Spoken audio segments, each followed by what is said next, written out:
What's up, y'all? Good evening. Welcome to Fill Your Cup Podcast. The homie here, Spence Crosby, aka Faiska. I got my other two homies with me. It's your boy, William Taylor, CEO of New Wave Coaching. And of course, Tyler's Wellness, helping open-minded individuals every day. All right, so check this out, y'all. So I don't have the tea for today. So I was going to fake it till I made it, but I didn't make it. So y'all go ahead and fill y'all cups up with whatever y'all want to fill it up with. Just be responsible, all right? Because this is a positive Fill Your Cup podcast, all right? We're going to enlighten some people. We might even talk a little bit of shit. I'm going to bleep that out, though, for y'all, just in case y'all offended. Anyways, we're going to be talking about taking risk. Are you a risk taker? Or are you just going to sit there on your ass and just wait for somebody to hand you something? Which one are you? Okay, telling them how it is. So guys, really quick with the risk-taking thing there. Like he asked, which one are you? Are you going to sit there and just literally like let life happen to you? Or are you going to allow yourself to like create the life you want to actually live? And to do that, you got to be ready to take risks. And it's not just, jumping right into something crazy. Everything is calculated. So make sure that when you are about to take a risk, you understand what the opportunity cost is. Exactly, guys. Take a chance, roll the dice, play the game, It's important to take risks because taking risks, you hear a lot of people say like, oh, he's lucky or they're lucky, but it's really just that they're taking risk. And, by taking risks, you're going to have more chances and more opportunities. So that's going to give you more of a chance to be successful. Now, for me, there are some lucky cats out there, seriously, because I just be like, man, if I was in that environment, I would thrive. But hey, it's no excuses. I look at some of these guys, since I have a small YouTube channel, I'm just like, damn, I wish I had that type of weather. Or damn, let me get some of that competition, man. Hey, but like, all jokes aside, whatever environment you are superimposed upon, take advantage of it. Whatever you have, whatever the cards you were dealt, just take advantage of it. Guys, talk to me about taking risks. Most importantly, though, what kind of risk did you take to get you to where you are now? I classify you guys as young, successful entrepreneurs that you guys have great vision. So talk to me, Tyler, about the type of risk that you took. Yeah, so for one, it was kind of crazy. Becoming an entrepreneur was a big risk and a leap for me, right? At one point, I had 5 jobs that I was working, and it was pretty good on like the path that I was going. I was in a bank, and I had a lot of opportunity to grow in that field. But what happened was I was seeing people that were like my age coming in, depositing checks that were bigger than my 2-week paycheck, like every other day. And so I was, just curious. I asked them like, hey, how are you doing this stuff? And they're like, oh, I started my own little business here and there and, little story here, So I would get that type of influence. And then, through reading the audiobooks that I had been, given through Will here, it sort of was planting the seed in my mind to just be like, hey, you actually can do this, right? And so I started to see more opportunities as I was learning more things. And then one day, I literally put on my Snapchat, or actually my Instagram story, a poll. I was like, hey guys, I'm feeling pretty confident, in my abilities. Should I quit my job? And the majority of people said, yeah. And so that day, I literally quit my job and just went full on into the entrepreneur world. I didn't even have a business at that time. I just had a plan. Those people that say quit your job, I bet they still had their job. They probably was just like, just quit your job. I'm just gonna be like, hey, quit your job. I might clock in tomorrow morning though. Like, damn, okay. But hey, that's a pretty unique story. And hey, you see where he is today. Will, go ahead and take it off real quick, man. What's your risk, man? Talk about that risk. All right, man. Talking about risk, man. I remember a big risk for me. I mean, it wasn't that risky, but it just kind of felt like out of place, out of the comfort zone. There was a time I was working a factory job. I used to work full-time factory job, you know what I'm saying?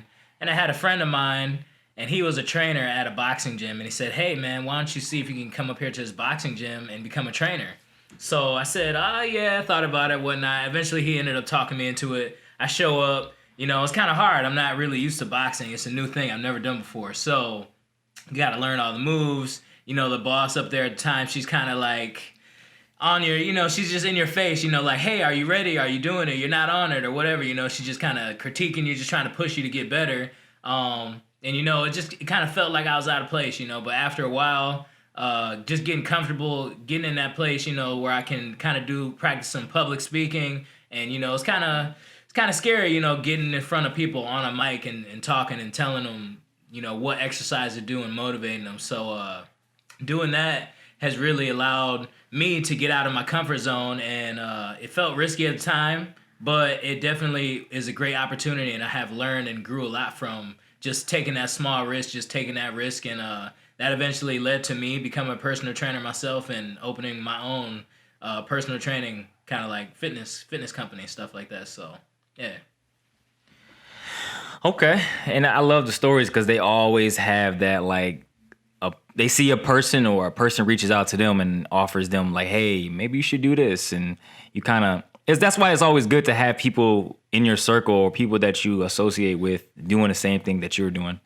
I can recall a moment in my life, and ever since I was in late teenage, early 20s, I was always an entrepreneur at heart. But the tipping point for me was my late 20s when I was working for TS motherfucking A. I couldn't stand them. I hated that job. And I know y'all hate them as individuals too, because they are pieces of shit. And I'm going to bleep this off for you guys because I know I'm going in right now. But listen, I hated that job. I hated the coworkers. I wanted to isolate myself. And at that time, I was with my girl. And I'm thinking like, damn, I got to go ahead and get a, I'm going to give her a baby, get married. I'm at the Wacky Pit. Oh my gosh. Just fire me right now because I can't talk. Anyways, the white picket fences, the kids, the minivan, all this extra shit. And I'm thinking like, okay, I got to provide for my family. Go ahead and be a provider. And then I was just like, what the hell are you doing, Spence? Do you really want to do this? And I'm like, no. And I met a guy down in, when they shot us to Georgia, Glencoe, Georgia. And I met a guy, my homie still to this day.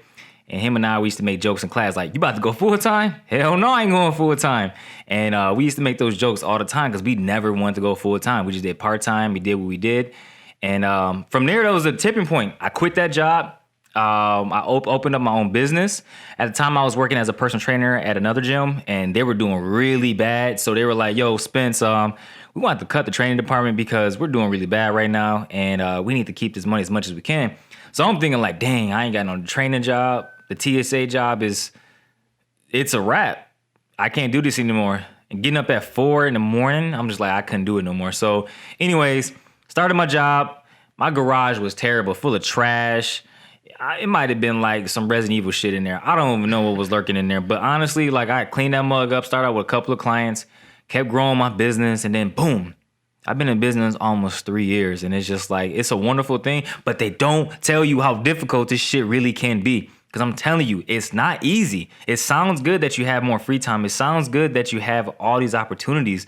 But like I'm telling you, it's a lot more work. And a lot of people just think, oh, you got all that time to do what you can. No. I'm talking like countless things you have to do. And you're always worried about, hey, I got to make my own money. It's not no one giving you a paycheck, guys. So, talk to me, guys. What's the difference or the underlying let's just say, what's the biggest difference from having a regular 9-to-5 job to what you're doing now? What are some of the positives and negatives of both of those? Can I jump in real quick? Go for it. All right. So I really like that, how you had mentioned, it is a completely different world. And a lot of people, they don't say how hard it actually can be, right? So some of the benefits and obviously, some of the downfalls there would be, well, let's start with the downfalls, right? The thing is, if you don't show up, you can't just call off work. You are the work. You can't just be like, all right, I'm done for the day. You won't get paid. And if you do that, then your business is reflective of how your actions are. And so, if you're an employee at a company, you might not see it as like, oh, I'm representing this company all that way. But if you are the company, people see your actions and they represent your company that way. So they're going to see what you're doing and they're going to say, oh, that's what his business stands for. So you are embodying something way bigger than yourself when you are, becoming an entrepreneur and doing this whole journey yourself. And obviously, it's going to be constant learning. Like the thing is, about this business, the part I love the most is seeing my progress and growth. And to have growth is to learn. You always have to be learning new things. I'm always getting some new audiobooks, listening to some new stuff, listening to some podcasts, and literally always trying to develop myself and my business because it's one, it's connected. So when I level up, my business levels up. And so that's a great benefit too, is when you are leveling up, say for example, you're at a job and you might have a month where you're absolutely killing it for the business and you're bringing in tons of sales like I used to when I was selling cars, right? Yeah, selling cars was great, it was commission based, but who's getting the majority of that money?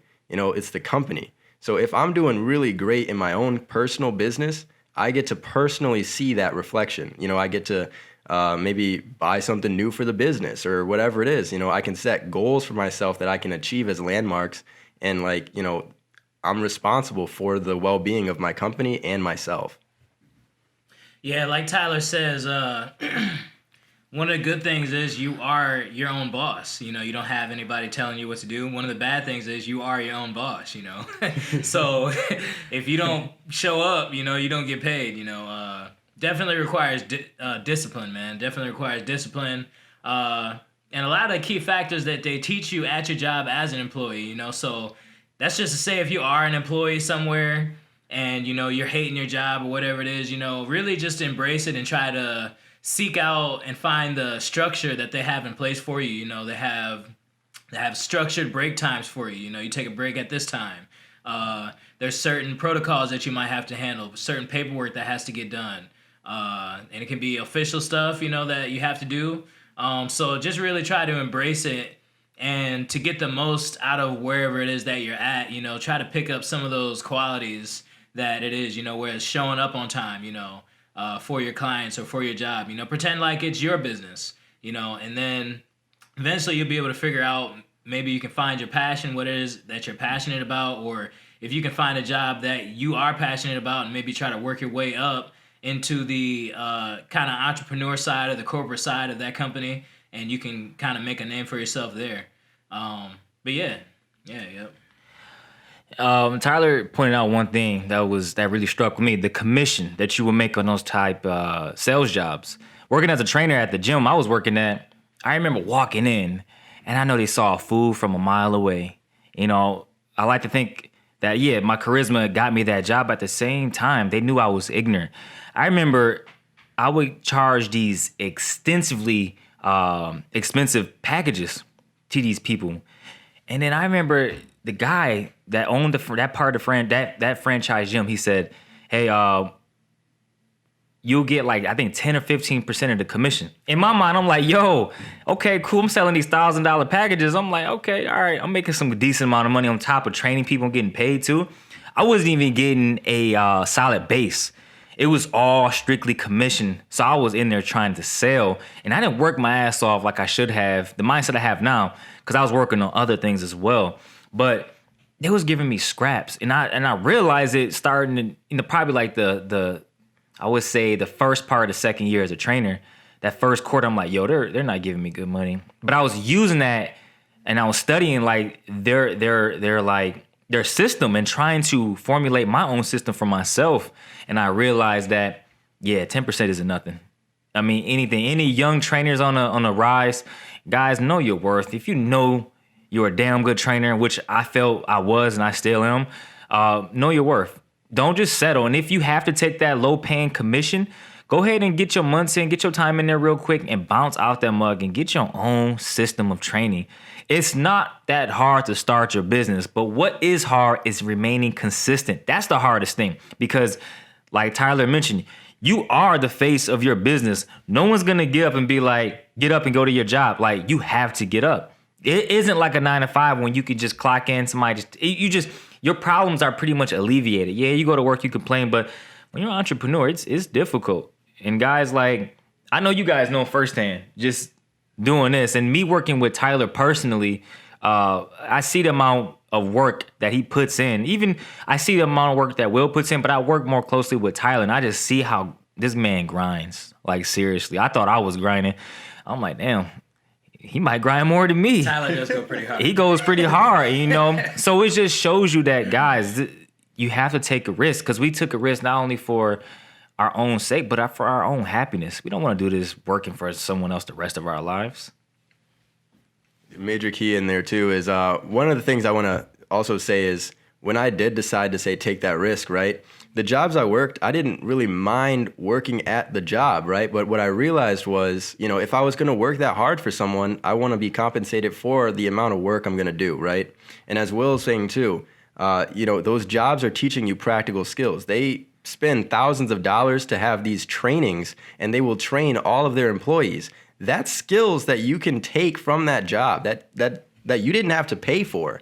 And now you can take that and literally build something on top of it. So again, just recognize the skills that your jobs are trying to teach you. And if you want, take that extra step and start to apply it outside of your job just to see where it even takes you. And once you start to catch some momentum, that's when you know it's like, hey, I can really do this for myself. Let me take the leap. Yeah, just another thing you can hit on too is owning your own business is definitely going to be harder than working a 9 to 5. 9 to 5, they already have the system. They give you the time card. You're going to punch in. The system's already built, but as an entrepreneur, you're going to have to build that system. You're going to have to be the system. You're going to have to do systems check to make sure that the system is working effectively, smoothly. So it's definitely going to be challenging, but the key is to find something that you love to do. It's not so...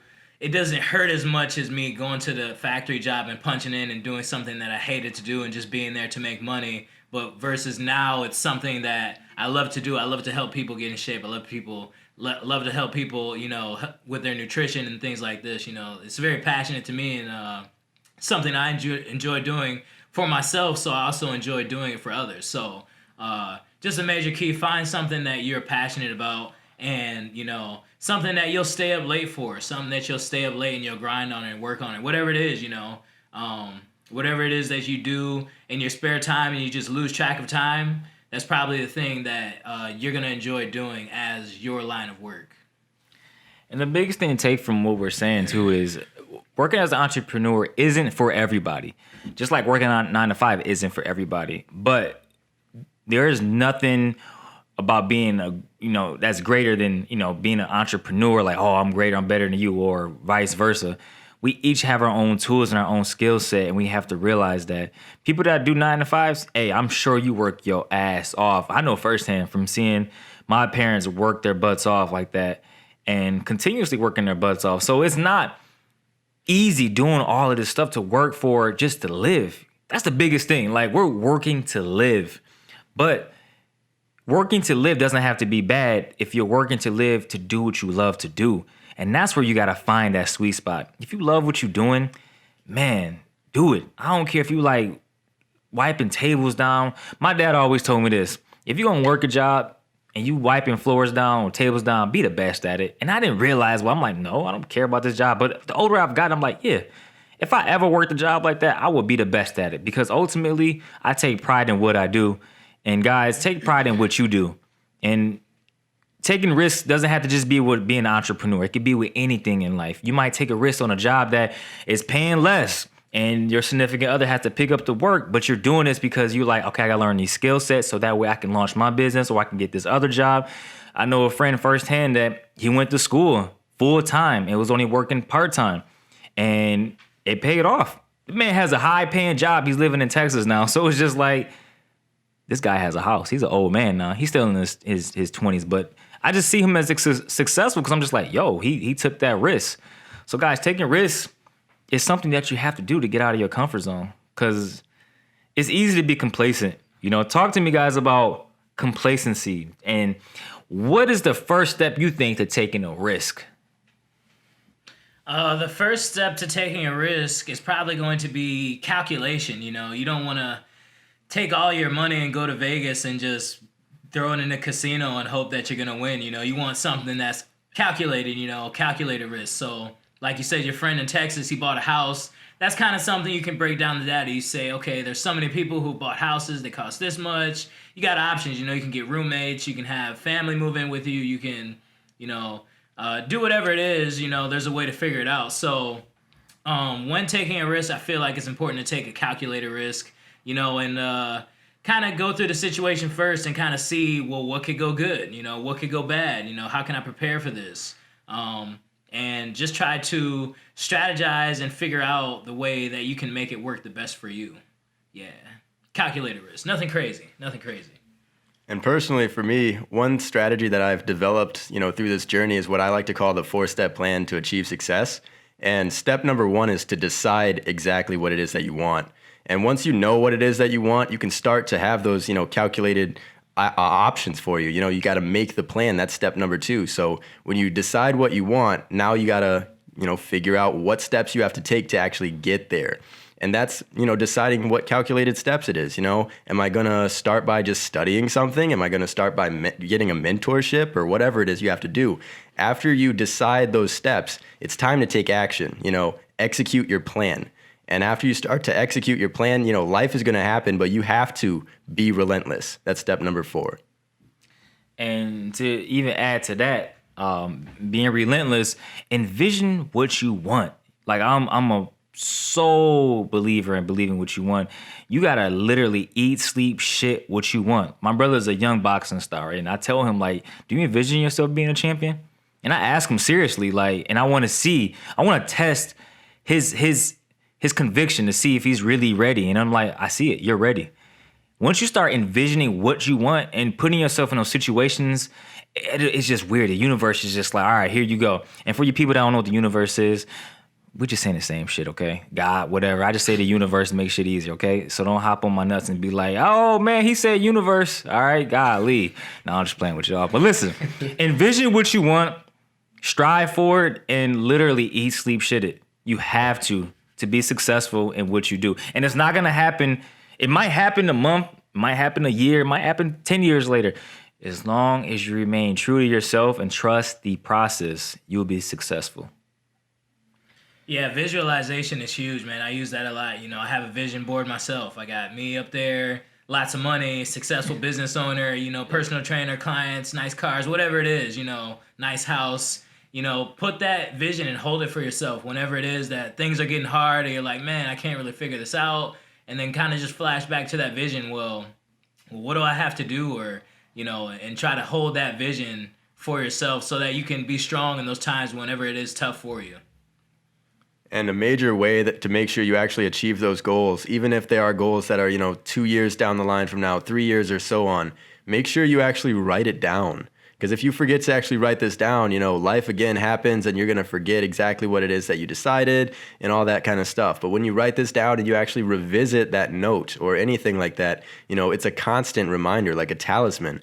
What I do personally, I have notifications, like a reminder on my phone daily to tell me, boost your enthusiasm at a certain time and check your, notifications of my to-do list and stuff like that. Like those are little reminders I have to keep me consistent.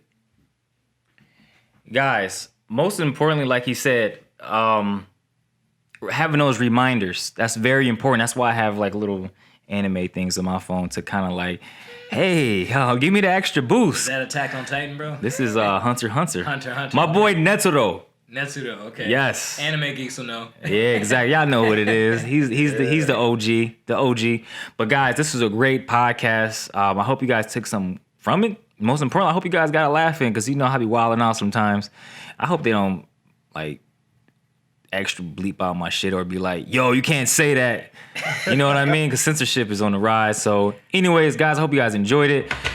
This is Spence Crosby, a.k.a. Faiska. I'm going to go ahead and have my slogan in there because Tyler and Will always beat me to it. I always forget. Building physiques, build a better you. You can find me on social media. Tyler, Will, go ahead and take it off for me. Let's go. It's your coach's coach. It's your trainer's trainer, William Taylor, CEO of New Wave Coaching. Y'all go ahead, fill y'all cups, man. See y'all next week. And of course, Tyler Wellness here, signing out. And don't forget to make yourself a priority. This guy sounds like a salesman, doesn't he? All right, y'all. Peace out. Next podcast, we'll see y'all. Peace.